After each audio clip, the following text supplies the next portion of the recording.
एल्बर्ग की किताब nutrition and physical fitness, part 1, पोषण और फिटनेस की असली नींव। अध्याय 1, पोषण और फिटनेस की नींव।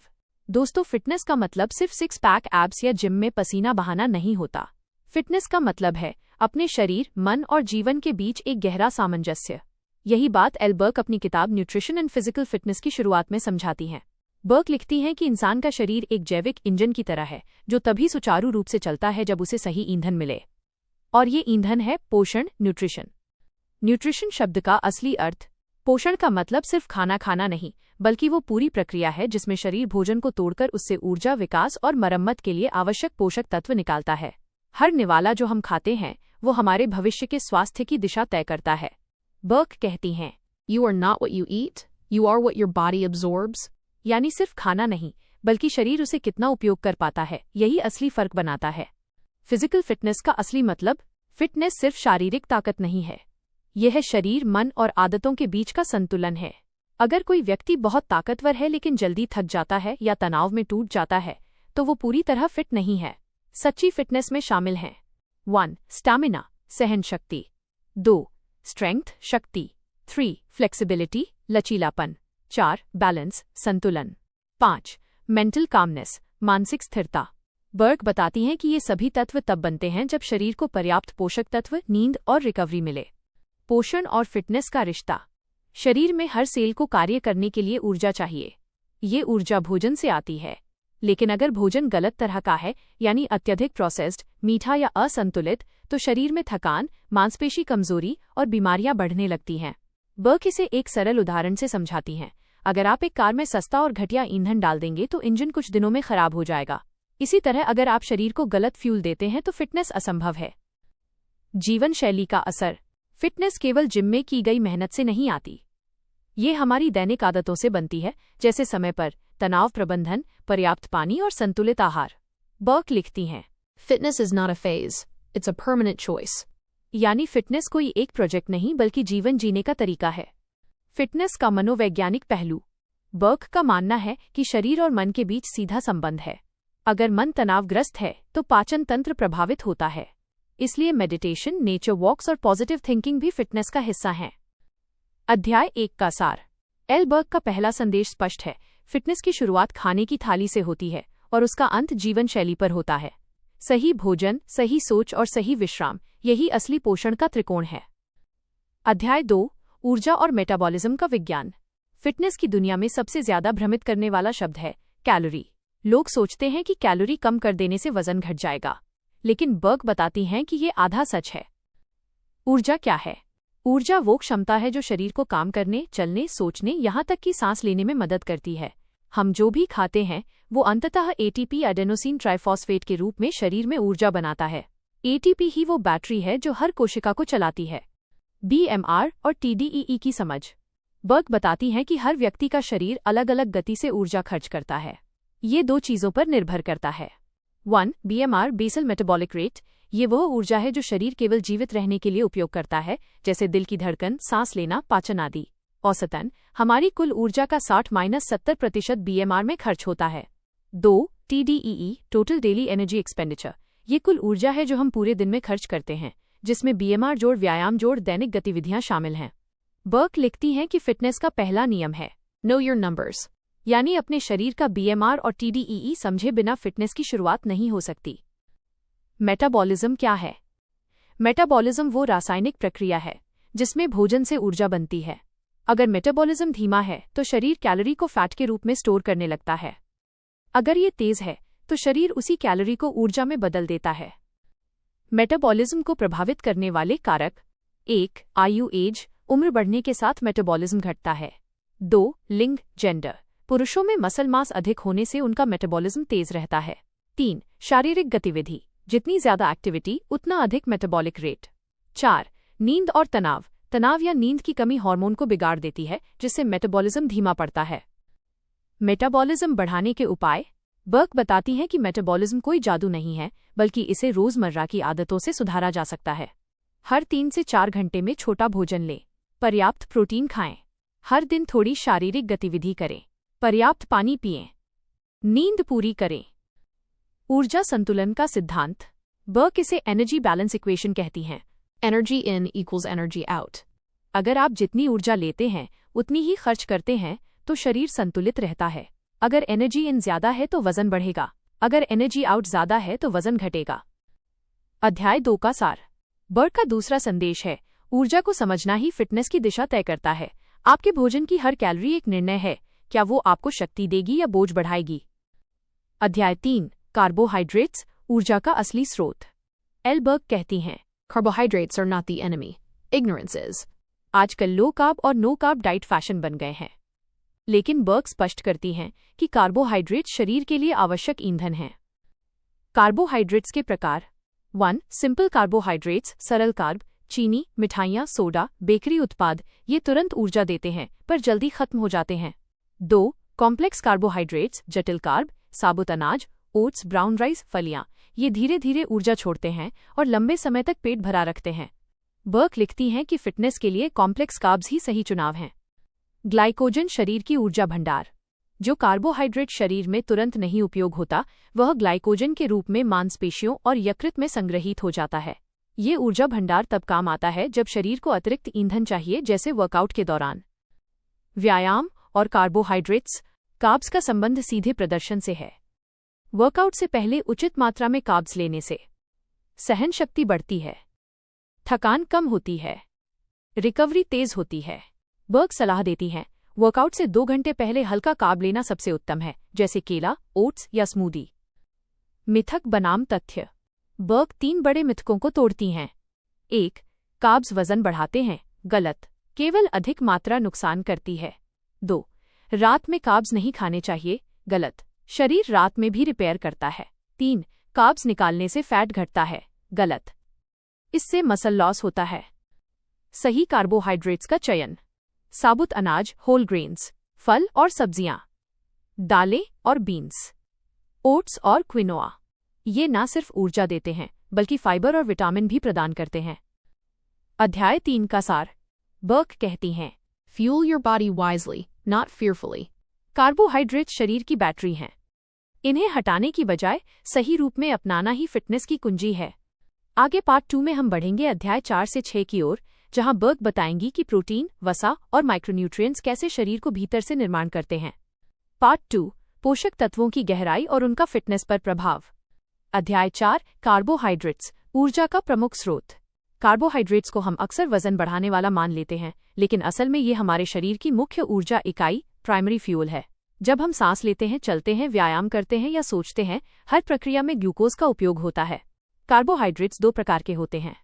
1. सिंपल कार्ब्स, जैसे चीनी, मिठाइयाँ, सफ़ेद ब्रेड। 2. कॉम्प्लेक्स कार्ब्स, जैसे साबुत अनाज, फल, सब्जियां, दालें। एल बर्क बताती हैं कि एथलीट्स को शरीर के प्रति किलोग्राम वजन पर लगभग 5 से 7 ग्राम कार्बोहाइड्रेट्स की जरूरत होती है, क्योंकि लंबा व्यायाम जैसे मैराथन, साइकिलिंग, स्विमिंग करते समय मसल ग्लाइकोजन ही सबसे बड़ा ऊर्जा स्रोत बनता है।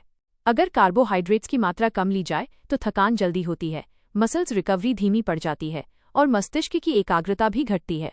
Fitness tips. सफ़ेद चीनी के बजाय जटिल कार्ब्स, कॉम्प्लेक्स कार्ब्स लें, जैसे oats, brown rice, quinoa. Workout से 2 घंटे पहले लो जीआई कार्ब्स लें ताकि ऊर्जा स्थिर बनी रहे। वर्कआउट के बाद 30 मिनट के भीतर फल या स्पोर्ट्स ड्रिंक लें ताकि ग्लाइकोजन पुनर्निर्मित हो सके। बर्क ये भी बताती हैं कि कार्ब लोडिंग तकनीक यानी प्रतियोगिता से कुछ दिन पहले कार्ब सेवन बढ़ाना सहनशक्ति खिलाड़ियों के लिए लाभदायक है। अध्याय 5, प्रोटीन, शरीर का निर्माण करता। प्रोटीन केवल मसल्स बढ़ाने का साधन नहीं है, ये हर कोशिका, हार्मोन और एंजाइम के निर्माण में मुख्य भूमिका निभाता है। बर्क लिखती हैं कि शरीर को मरम्मत और पुनर्निर्माण, रिपेयर और रिकवरी के लिए प्रोटीन जरूरी है। प्रोटीन का वैज्ञानिक महत्व। 20 अमीनो एसिड से मिलकर बना होता है। इनमें से 9 एसेंशियल अमीनो एसिड शरीर खुद नहीं बना पाता, इसलिए इन्हें भोजन से लेना जरूरी है। मसल ग्रोथ के लिए ल्यूसीन नामक अमीनो एसिड सबसे प्रभावशाली है। प्रोटीन की आवश्यक मात्रा। सामान्य व्यक्ति प्रति किलोग्राम वजन पर 0.8 ग्राम। सक्रिय व्यक्ति 1.2 से 1.6 ग्राम। मसल बिल्डिंग करने वालों के लिए 1.6 से 2.2 ग्राम प्रति किलोग्राम। स्रोत। शाकाहारी, दालें, राजमा, चना, सोया, मूंग, दूध। मांसाहारी, अंडा, मछली, चिकन, ग्रीक योगर्ट। बर्क बताती हैं कि दिन में एक बार भारी प्रोटीन लेने के बजाय इसे दिन भर समान रूप से बांटकर लेना चाहिए ताकि शरीर इसे लगातार उपयोग कर सके। वर्कआउट के बाद प्रोटीन विंडो 30 मिनट का समय भी बेहद अहम है, क्योंकि तब शरीर प्रोटीन को सबसे तेजी से सोखता है। अध्याय 6 फैट्स, वसा, दुश्मन नहीं साथी। कई लोग मानते हैं कि वसा यानी फैट से ही मोटापा बढ़ता है, लेकिन बर्क बताती हैं कि all fats are not bad fats. Fats के प्रकार। 1. अनसैचुरेटेड फैट्स, अच्छे वसा, जैतून तेल, एवोकाडो, बादाम, अखरोट, अलसी। 2. सैचुरेटेड फैट्स, सीमित मात्रा में, घी, नारियल तेल, डेयरी। 3. ट्रांस फैट्स, हानिकारक, packaged food, fried snacks, bakery item. Fats शरीर में विटामिन ए, डी, ई, के को सोखने में मदद करते हैं, हार्मोन बैलेंस बनाए रखते हैं और मस्तिष्क के कार्य के लिए ईंधन का काम करते हैं। बर्क चेतावनी देती है कि फैट को पूरी तरह हटाने से हार्मोनल असंतुलन, त्वचा व बालों की गुणवत्ता में गिरावट और प्रतिरोधक क्षमता में कमी हो सकती है। फिटनेस दृष्टिकोण। कुल कैलोरी का 25 से 30% वसा से आना चाहिए। लो फैट डाइट लंबे समय तक अपनाना हानिकारक है। हर भोजन में गुड फैट्स की थोड़ी मात्रा शामिल करें। बर्क का निष्कर्ष साफ है, वसा शत्रु नहीं, मात्रा और प्रकार पर नियंत्रण ही फिटनेस की असली कुंजी है। पार्ट 2 का सारांश। तत्व। शरीर में भूमिका। मुख्य स्रोत, मुख्य गलती। कार्बोहाइड्रेट्स, ऊर्जा उत्पादन, साबुत अनाज, फल। अत्यधिक रिफाइंड शुगर। प्रोटीन, निर्माण और मरम्मत, अंडे, दालें, दूध। असंतुलित सेवन, फैट्स, हार्मोन व मस्तिष्क। स्वास्थ्य, एवोकाडो, घी, बादाम। पूरी तरह हटाना। अब अगले भाग पार्ट 3 में हम आगे बढ़ेंगे विटामिन्स, मिनरल्स और पानी की भूमिका, व्यायाम व पोषण का परस्पर तालमेल और रिकवरी व प्रदर्शन सुधार के विज्ञान पर। पार्ट 3 सूक्ष्म पोषक तत्व, पानी और व्यायाम का समन्वय। अध्याय 7 विटामिन्स, शरीर के अनदेखे सुपर हीरो। एल बर्क इस अध्याय में बताती हैं कि अगर कार्बोहाइड्रेट्स, प्रोटीन और फैट्स ईंधन हैं, तो विटामिन्स उस इंजन का तेल हैं जो शरीर की सभी प्रक्रियाओं को सुचारू रूप से चलाते हैं। विटामिन्स 2 श्रेणियों में बटे होते हैं। 1. फैट सॉल्युबल विटामिन्स, वसा में घुलनशील, ए, डी, ई, के।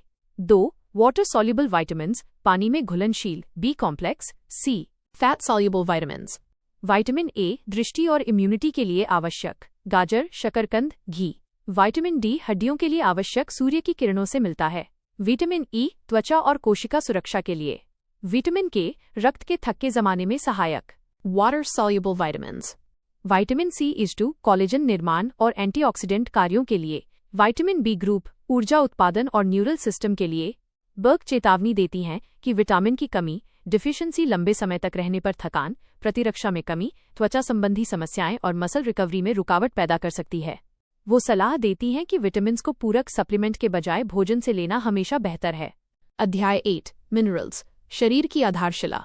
बर्क के अनुसार मिनरल्स, खनिज, शरीर की हर रासायनिक प्रक्रिया के लिए जरूरी हैं। ये न सिर्फ मसल्स के कामकाज बल्कि हड्डियों, रक्त और नसों की कार्यक्षमता को बनाए रखते हैं। मुख्य मिनरल्स और उनका कार्य। मिनरल कार्य। स्रोत, कैल्शियम, हड्डियों व दांतों का निर्माण, दूध, पनीर, तिल। आयरन, हीमोग्लोबिन निर्माण, हरी सब्जियां, खजूर, चुकंदर। Sodium, potassium. इलेक्ट्रोलाइट बैलेंस, नारियल पानी, केले। मैग्नीशियम, मसल रिलैक्सेशन, बादाम, बीज, हरी पत्तियां। जिंक, इम्यूनिटी व घाव भरना, बीज, साबुत अनाज। बर्क विशेष रूप से एथलीट्स के लिए इलेक्ट्रोलाइट्स की अहमियत पर जोर देती हैं। लंबे व्यायाम या गर्म मौसम में पसीने के जरिए सोडियम, पोटेशियम, मैग्नीशियम की कमी होने से मसल क्रैम्प, थकान और हृदय गति में असंतुलन उत्पन्न हो सकता है। इसलिए हाइड्रेशन ड्रिंक्स या नारियल पानी जैसी प्राकृतिक चीजें जरूरी हैं। अध्याय 9 पानी, जीवन और प्रदर्शन की धुरी। बर्क कहती हैं, यदि पोषण ईंधन है तो पानी वो माध्यम है जिसके बिना इंजन चल ही नहीं सकता। मानव शरीर का लगभग 60% हिस्सा पानी है। पानी पाचन, रक्त संचार, तापमान नियंत्रण और डिटॉक्स प्रक्रिया में मुख्य भूमिका निभाता है। पानी की फिटनेस में भूमिका। 1. थर्मोरेगुलेशन, तापमान नियंत्रण, व्यायाम के दौरान शरीर को ठंडा रखता है। 2. जोड़ों की लुब्रिकेशन, मूवमेंट को आसान बनाता है। 3. न्यूट्रिएंट ट्रांसपोर्टेशन, पोषक तत्वों को कोशिकाओं तक पहुंचाता है। 4. टॉक्सिन रिमूवल, किडनी के जरिए अपशिष्ट निकालता है। बर्क के अनुसार व्यायाम करने वालों को हर घंटे लगभग 500 से 700 मिलीलीटर पानी लेना चाहिए। अगर पसीना ज्यादा आता है तो इलेक्ट्रोलाइट्स भी साथ लेना चाहिए। डिहाइड्रेशन के लक्षण: सिर दर्द, ध्यान केंद्रित करने में कठिनाई, थकान या कमजोरी, मसल क्रैम्प। बर्क का निष्कर्ष साफ है, हाइड्रेशन सिर्फ पानी पीना नहीं, ये शरीर के संतुलन का विज्ञान है। पार्ट 3 का सारांश। तत्व, मुख्य कार्य, कमी के परिणाम, प्रमुख स्रोत: विटामिन्स, एंजाइम क्रियाएं, रोग प्रतिरोधकता, थकान, स्किन समस्याएं, फल, सब्जियां, दूध, मिनरल्स, हड्डियां, रक्त, मसल्स, क्रैम्प, कमजोरी, बीज, अनाज, सब्जियां, पानी, संतुलन, डिटॉक्स, थर्मोरेगुलेशन, डिहाइड्रेशन, थकान, सादा पानी, नारियल पानी। अब अगले भाग पार्ट 4 में हम आगे बढ़ेंगे व्यायाम और पोषण के तालमेल, रिकवरी और परफॉर्मेंस का विज्ञान और बर्क द्वारा बताए गए व्यावहारिक फिटनेस सिद्धांतों पर। पार्ट 4, व्यायाम, रिकवरी और फिटनेस का पूर्ण विज्ञान। अध्याय 10, व्यायाम और पोषण का तालमेल। बर्क बताती हैं कि fitness is 70% nutrition and 30% exercise, क्योंकि केवल मेहनत करने से नहीं, सही भोजन और ऊर्जा प्रबंधन से ही शरीर बदलता है। व्यायाम के प्रकार: 1. एरोबिक एक्सरसाइज, एरोबिक जैसे दौड़ना, साइकिलिंग, स्विमिंग, ये दिल और फेफड़ों की क्षमता बढ़ाती है। 2. एनारोबिक एक्सरसाइज, एनारोबिक जैसे वेट ट्रेनिंग, स्प्रिंटिंग, ये मसल्स की ताकत और मेटाबॉलिज्म बढ़ाती है। 3. फ्लेक्सिबिलिटी ट्रेनिंग, योग, स्ट्रेचिंग, ये चोटों को रोकती है और मसल रिकवरी में मदद करती है। बर्क के अनुसार हर व्यक्ति को अपने लक्ष्य के अनुसार बैलेंस्ड एक्सरसाइज मिक्स अपनाना चाहिए। उदाहरण के लिए, अगर आपका लक्ष्य वजन कम करना है, अधिक एरोबिक और मीडियम प्रोटीन आहार। अगर मसल बिल्डिंग है, अधिक प्रोटीन और एनारोबिक ट्रेनिंग। अगर सहन शक्ति, एंड्योरेंस बढ़ाना है, कार्बोहाइड्रेट्स और इलेक्ट्रोलाइट्स पर ध्यान। टाइमिंग का महत्व: बर्क स्पष्ट करती है कि भोजन का समय, मील टाइमिंग, व्यायाम जितना ही अहम है।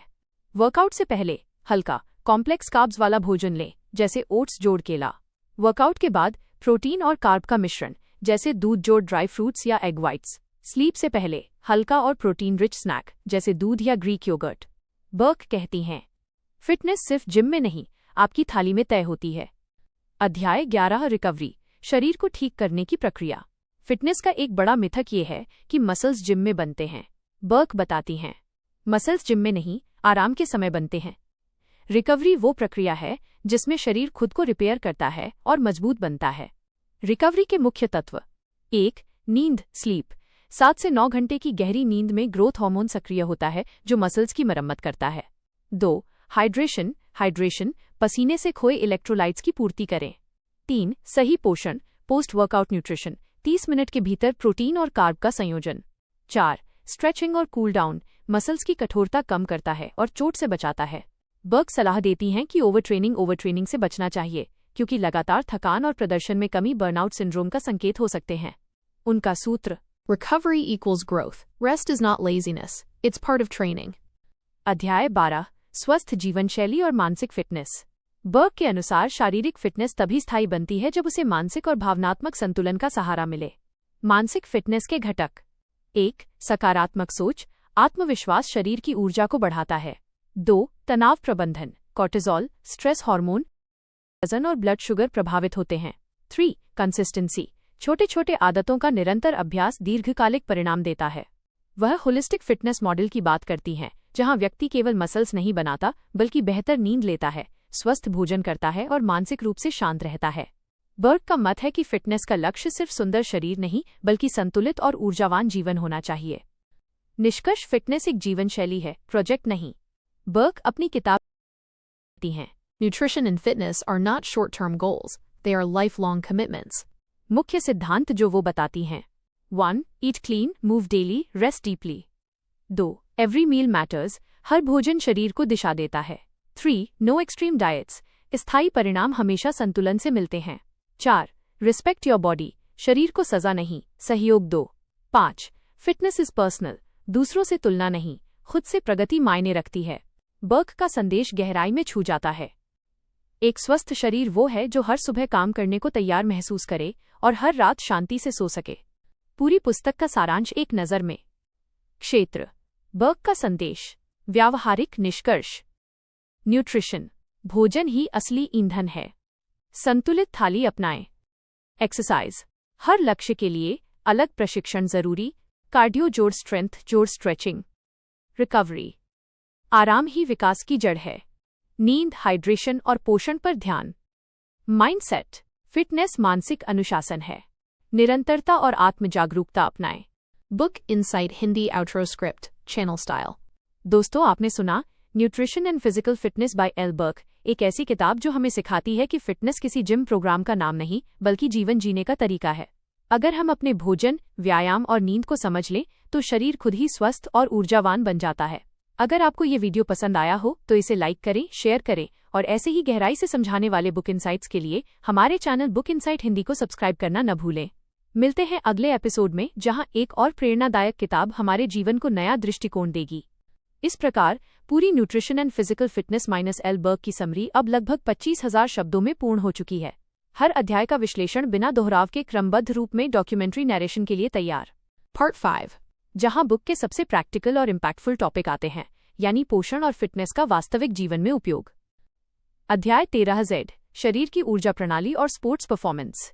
खेलों में परफॉर्मेंस केवल मेहनत या ट्रेनिंग पर निर्भर नहीं करती, बल्कि यह पूरी तरह इस बात पर भी निर्भर करती है कि शरीर ऊर्जा को कैसे उपयोग करता है। ऊर्जा स्रोत। शरीर के 3 मुख्य ऊर्जा स्रोत होते हैं।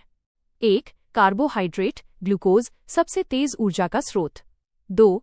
वसा, फैट, धीमी लेकिन लंबे समय तक चलने वाली ऊर्जा। 3. प्रोटीन, शरीर की अंतिम ऊर्जा बैकअप जब बाकी स्रोत खत्म हो जाएं। जब आप स्प्रिंट या हाई इंटेंसिटी वर्कआउट करते हैं तो शरीर मुख्य रूप से ग्लूकोज का इस्तेमाल करता है, जबकि लॉन्ग डिस्टेंस रनिंग या साइकिलिंग जैसी गतिविधियों में वसा ज्यादा काम आती है। एरोबिक बनाम एनारोबिक सिस्टम। एरोबिक सिस्टम जब ऑक्सीजन पर्याप्त हो और ऊर्जा का निर्माण धीरे धीरे हो। एनारोबिक सिस्टम जब शरीर को तुरंत ऊर्जा चाहिए और ऑक्सीजन की कमी हो। एल बर्क बताती हैं कि एक एथलीट का असली लक्ष्य इन दोनों सिस्टमों को संतुलित करना होना चाहिए, ताकि शरीर हर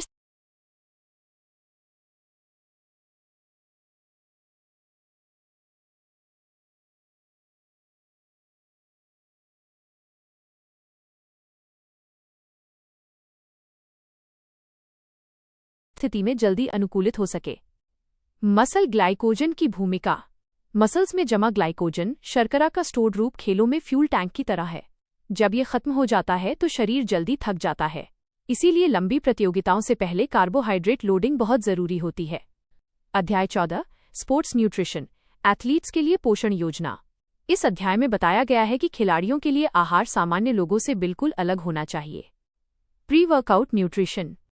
वर्कआउट से 2 से 3 घंटे पहले ऐसा भोजन लेना चाहिए जिसमें कार्बोहाइड्रेट 60 से 70%, प्रोटीन 20 से 25% और फैट केवल 10 से 15% हो।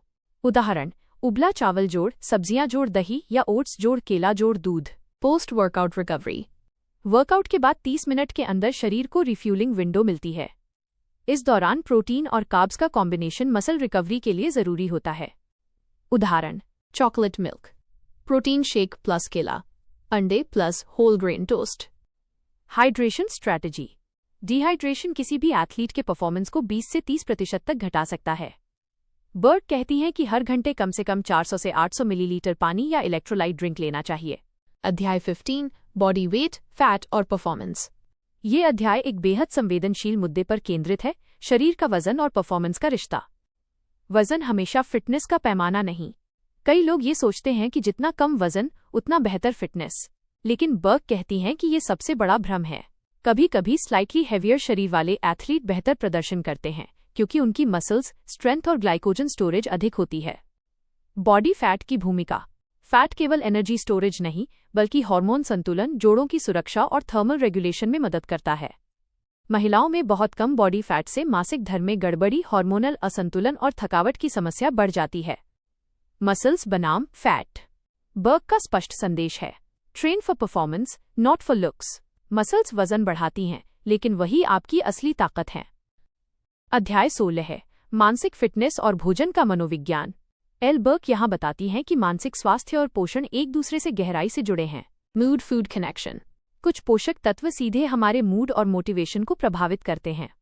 ओमेगा 3 फैटी एसिड चिंता और अवसाद घटाते हैं। विटामिन ऊर्जा और फोकस बढ़ाता है। ट्रिप्टोफैन, ट्राइटोफैन सेरोटोनिन बनाता है जो खुशी का हार्मोन है। Mindful eating. यह सिर्फ खाने का तरीका नहीं बल्कि एक मनोवैज्ञानिक प्रक्रिया है जहां आप हर बाइट को महसूस करते हैं, धीरे धीरे खाते हैं और शरीर के संकेत सुनते हैं। इससे ओवर ईटिंग कम होती है, पाचन सुधरता है और भोजन के प्रति सम्मान विकसित होता है। स्ट्रेस और अनहेल्दी ईटिंग। तनाव में हमारा शरीर कॉर्टिसोल हार्मोन रिलीज करता है जो भूख और मीठे की क्रेविंग बढ़ाता है। बर्क कहती हैं कि फिटनेस का आधा हिस्सा तनाव प्रबंधन है। अध्याय 17 आधुनिक जीवन शैली और पोषण का असंतुलन। बर्क इस अध्याय की शुरुआत एक बहुत साधारण लेकिन गहरी बात से करती हैं। हम भोजन की गुणवत्ता भूल गए हैं, केवल सुविधा याद रह गई है। आज के व्यस्त जीवन में इंसान का खानपान तेज, तैयार और सुविधाजनक बन गया है, लेकिन इसके साथ शरीर में धीरे धीरे थकावट, सूजन, मोटापा और माइक्रोन्यूट्रिएंट्स की कमी घर करने लगी है। फास्ट फूड संस्कृति। बर्क कहती है कि आज लोग कैलोरी तो बहुत खा लेते हैं, परंतु शरीर को पोषक तत्व न्यूट्रिएंट्स बहुत कम मिलते हैं। फास्ट फूड में सोडियम, सैचुरेटेड फैट और शुगर अधिक होती है, जबकि विटामिन, मिनरल्स और फाइबर बहुत कम। परिणाम, भले ही पेट भरा हो, शरीर अंदर से भूखा रह जाता है। न्यूट्रिशन डेंसिटी की अवधारणा। बर्क कहती हैं, हमें ये नहीं देखना चाहिए कि हम कितना खा रहे हैं, बल्कि ये देखना चाहिए कि हम जो खा रहे हैं उसमें कितना पोषण है। उदाहरण, 100 कैलोरी का कोल्ड ड्रिंक इक्वल्स 0 पोषण। 100 कैलोरी के बादाम इक्वल्स उच्च गुणवत्ता वाला प्रोटीन, फाइबर और फैट। इसलिए जीवन शैली का पहला नियम है, eat nutrient rich, not calorie rich. अध्याय 18 दीर्घकालिक स्वास्थ्य और फिटनेस का संतुलन। यह अध्याय किताब का सबसे संतुलित और उपयोगी भाग है। बर्क बताती है कि फिटनेस केवल मसल्स या रनिंग तक सीमित नहीं है, ये जीवन के 4 स्तंभों पर टिकती है। 1. नियमित शारीरिक गतिविधि। हर व्यक्ति को सप्ताह में कम से कम 150 मिनट मध्यम व्यायाम या 75 मिनट तीव्र व्यायाम जरूर करना चाहिए। यह शरीर को ऊर्जा उपयोग के लिए प्रशिक्षित रखता है। 2. संतुलित आहार। हर भोजन में 4 प्रमुख तत्व होने चाहिए। 1. कॉम्प्लेक्स कार्बोहाइड्रेट जैसे ओट्स, ब्राउन राइस, जौ। 2. प्रोटीन, दाल, अंडा, मछली, सोया, दूध। 3. स्वस्थ वसा, जैतून तेल, नट्स, बीज। 4. फाइबर और पानी। बर्क कहती हैं, अगर आपकी थाली रंगीन है तो आप सही रास्ते पर हैं। 3. नींद और पुनर्स्थापन। नींद को फिटनेस का सबसे सस्ता और सबसे शक्तिशाली सप्लीमेंट कहा गया है। 7 से 8 घंटे की गुणवत्तापूर्ण नींद शरीर में हार्मोनल बैलेंस बनाए रखती है, जो मसल रिकवरी और इम्यूनिटी के लिए जरूरी है। 4. तनाव प्रबंधन। बर्क का स्पष्ट संदेश है, आपका शरीर वही खाता है जो आपका मन सोचता है।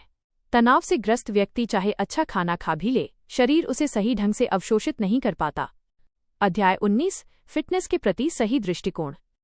ये अध्याय एक तरह से मानसिक मार्गदर्शन है। बर्क कहती हैं कि लोग अक्सर फिटनेस को डाइट या सजा की तरह देखते हैं, जबकि ये तो जीवनशैली का उत्सव होना चाहिए। सही मानसिकता के 3 नियम। 1. Consistency over perfection. हर दिन थोड़ा बेहतर बनना परफेक्ट बनने की तुलना में ज्यादा उपयोगी है। 2. Listen to your body. हर शरीर अलग होता है, अपनी क्षमता और जरूरतों के अनुसार चलें। 3. Enjoy the process. फिटनेस को मजबूरी नहीं, मजा बनाइए, तभी ये लंबे समय तक टिकेगा। Physical fitness equals emotional stability. जब शरीर सक्रिय रहता है तो मन शांत रहता है। वर्कआउट के दौरान शरीर से एंडोर्फिन निकलते हैं, जो प्राकृतिक हैप्पी हार्मोन है। बर्क के अनुसार A fit body is a calm mind in motion. अध्याय 20 निष्कर्ष। पोषण से परे फिटनेस की सच्ची परिभाषा। किताब के अंतिम अध्याय में बर्क ये स्पष्ट करती है कि पोषण और फिटनेस का असली उद्देश्य लंबा जीवन नहीं, बल्कि गुणवत्ता भरा जीवन है। समग्र दृष्टिकोण, होलिस्टिक फिटनेस। फिटनेस का अर्थ केवल पतला होना या जिम जाना नहीं, बल्कि यह एक समग्र संतुलन है। शरीर पोषण और व्यायाम, मन शांति और अनुशासन, आत्मा संतोष और जागरूकता, भोजन को सम्मान दें। बर्क कहती हैं, आप जो खाते हैं वही आपका कल बनाता है। भोजन केवल ऊर्जा नहीं, बल्कि एक भावनात्मक और जैविक संवाद है जो शरीर और मन को जोड़ता है। भविष्य का संदेश। वह चेतावनी देती हैं कि आने वाले समय में लाइफस्टाइल डिजीज जैसे मोटापा, डायबिटीज और डिप्रेशन मनुष्य के असंतुलित आहार और निष्क्रिय जीवन शैली से ही उत्पन्न होंगे। इसलिए अब जरूरत है एक स्मार्ट, साइंटिफिक और संवेदनशील लाइफस्टाइल की। आउटरो बुक इनसाइट हिंदी की ओर से समापन संदेश। दोस्तों, एल्बर्ट की ये किताब हमें ये सिखाती है कि फिटनेस किसी ट्रेंड का नाम नहीं, यह एक दीर्घकालिक अनुशासन है, जहां भोजन, व्यायाम, नींद और मानसिक शांति चारों मिलकर इंसान के जीवन को स्थिर और ऊर्जावान बनाते हैं। सही भोजन, सही सोच और सही जीवन शैली, यही है असली फिटनेस का अर्थ। धन्यवाद।